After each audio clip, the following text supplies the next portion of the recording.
Nag-beast mode ang isang babaeng senior citizen sa Amerika. Galit na galit siya at gustong sakta ng mag-asawang Palestinian. Narito ang Frontline News Abroad.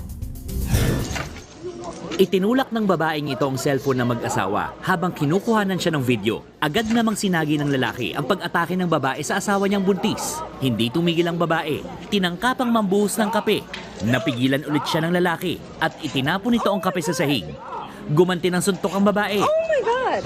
Ibinato naman ng lalaki ang paper cup sa babae. Oh my God! Now I'm gonna call police. Sinubukan pa ng babae na humingi ng tulong sa kahera, pero hindi siya pinansin. Patuloy siya sa pag-amba sa mag-asawa. Nangyari yan sa isang bake shop sa Illinois sa Amerika. Ayon sa pulisya, bigla na lang inatake ng 64-year-old na si Alexandra, ang mag-asawang Palestinian. Hindi nakunan sa video, pero sinigawan daw nito ang mag-asawa dahil nakasuot ang lalaki ng hoodie na may tatak na Palestine. Isa lang daw ito sa dumaraming hate crime sa mga Palestinian at Muslim sa Amerika.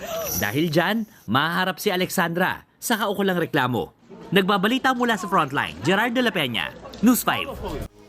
Mga kapatid, may Los Baños po. Huwag magpahuli sa mga balita at impormasyong dapat ninyong malaman. Para sa mas malawak na balitaan at diskusyon, mag-follow at mag-subscribe sa social media pages ng News 5.